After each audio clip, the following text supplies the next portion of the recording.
आज मु तुम गोटे अंगर मॉडल लेके आसी किए कहि परिबे एटा को अंग हृत्पिंड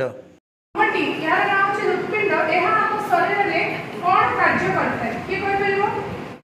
एहा रक्त संचालन रे सहायता करे रक्त संचालन पई हृत्पिंड छडा आउ केउ अंगर आवश्यकता हम पाखरे रहछि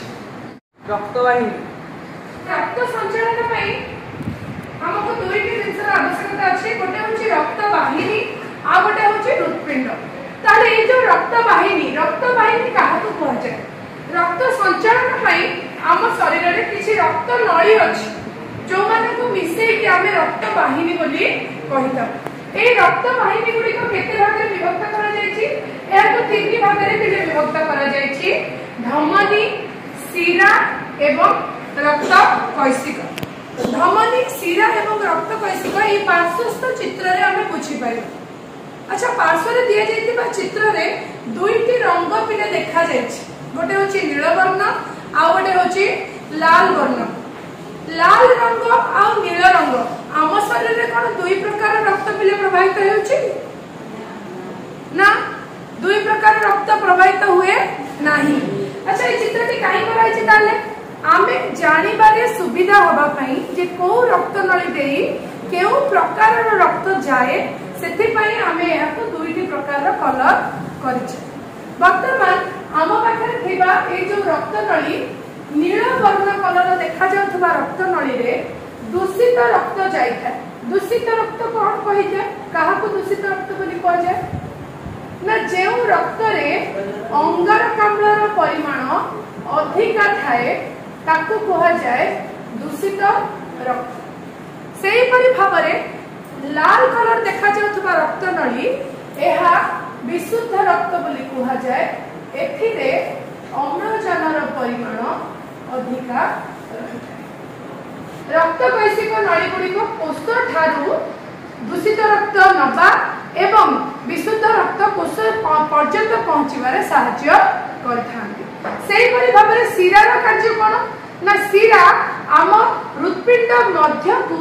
शरीरर समस्त अंशर रक्त प्रवाहित करथाय। धमनीर कार्य कोन ना हृत्पिंडर संकोचन हेले धमनी द्वारा रक्त शरीरर समस्त अंश पर्यंत जाय। तो दूषित रक्त देखो ए नील कलर रक्त गुडी को देखो एगुडी को शिरा ए जो नील कलर रक्त नली हम देखुचे एगुडी को होचंती शिरा जहा द्वारा कोन होची ना शरीर रे एकाठी करा जायतिबा समस्त दूषित रक्त हृत्पिंड मध्य को प्रवेश करूची एवं सेही परि भाबरे हृत्पिंड मध्यरु धमनी देई रक्त समग्र शरीर को प्रवाहित हेउची। ए समग्र प्रक्रिया टी हेला बेले पिला रक्त नली भितरु रक्त बाहर को जाउची कि ना जाउ नाही रक्त समस्त समय रे रक्त नली मध्य रे ही रहिची तेणु ए प्रकार रक्त संचालन को कहा जाए कोन ना आबद्ध रक्त संचालन ए को कोन कहा जाए आबद्ध रक्त संचालन काहेकि ना रक्त सब समय रे रक्त नली मध्य रे ही रही अछि। वर्तमान एठी हमें देखिले कोन ना रक्त जेतबेले प्रवाहित हेउची गोटे थर आसिला शरीर रु हृत्पिंड मध्य रे प्रवेश कला पुणी थरे हृत्पिंड रु बाहरी के गला फुसफुस